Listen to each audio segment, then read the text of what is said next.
निकोलॉजी, stay inspired. आप सुन रहे चाणक्य नीति नीरज पटेल के साथ। आज मैं आपको सुनाऊंगा चाणक्य नीति का चौथा अध्याय। ये 4 बातें माता के गर्भ में ही निश्चित हो जाती है। पहली, व्यक्ति कितने साल जिएगा। दूसरी, वह किस प्रकार का काम करेगा। तीसरी, उसके पास कितनी संपत्ति होगी।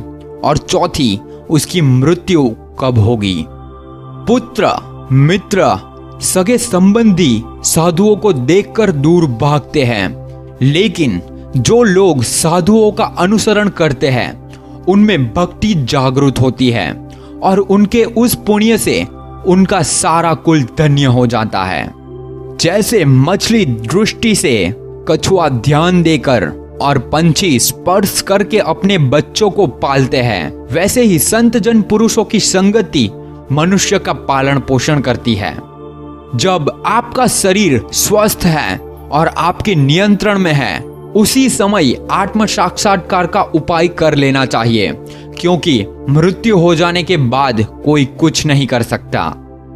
विद्या अर्जित करना यह एक कामधेनु के समान है, जो हर मौसम में अमृत प्रदान करती है। वह विदेश में माता के समान रक्षक एवं हितकारी होती है। इसीलिए विद्या को एक गुप्त धन कहा जाता है। सैकड़ों गुण रहित पुत्रों से अच्छा एक गुणी पुत्र है, क्योंकि एक चंद्रमा ही रात्रि के अंधकार को भगाता है। असंख्य तारे यह काम नहीं करते। एक ऐसा बालक जो जन्मते वक्त मृत्यु था, एक मूर्ख दीर्घायु बालक से बेहतर है।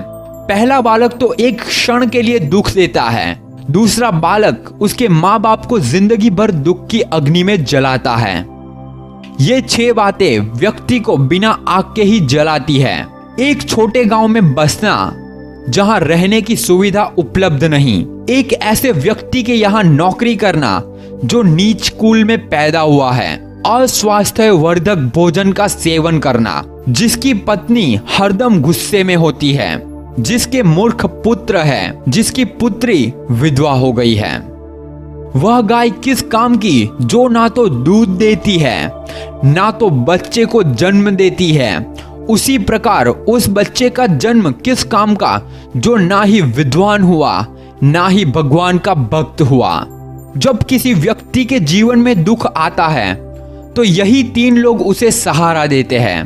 पहला पुत्र और पुत्री, दूसरा उसकी पत्नी और तीसरा भगवान के भक्त।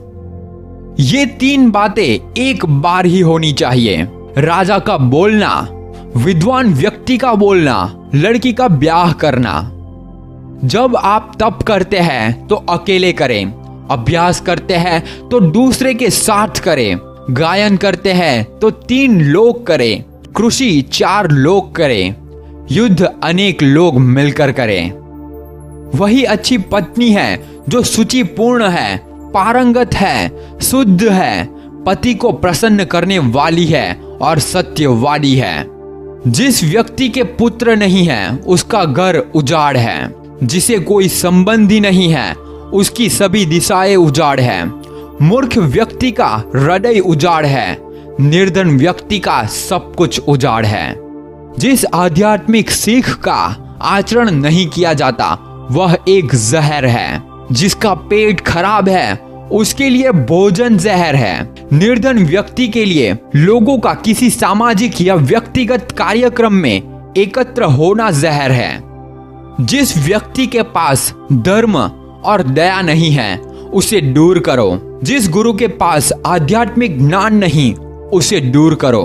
जिस पत्नी के चेहरे पर हरदम द्रुणा है उसे दूर करो। जिन रिश्तेदारों के पास प्रेम नहीं उन्हें दूर करो। सतत भ्रमण करना व्यक्ति को बूढ़ा बना देता है। यदि घोड़े को हरदम बांध कर रखते हैं तो वह बूढ़ा हो जाता है। एक स्त्री उसके पति के साथ प्रणय नहीं करती तो बूढ़ी हो जाती है। धूप में रखने से कपड़े पुराने हो जाते हैं। इन बातों को बार बार गौर करें और याद रखें। सही समय, सही मित्र, सही ठिकाना, पैसे कमाने के सही साधन, पैसे खर्चा करने के सही तरीके और आखिरी आपके ऊर्जा स्रोत। द्विज अग्नि में भगवान देखते हैं। भक्तों के हृदय में परमात्मा का वास होता है। जो अल्पमति के लोग हैं वो मूर्ति में भगवान देखते हैं, लेकिन जो व्यापक दृष्टि रखने वाले लोग हैं वो यह जानते हैं कि भगवान सर्वव्यापी है।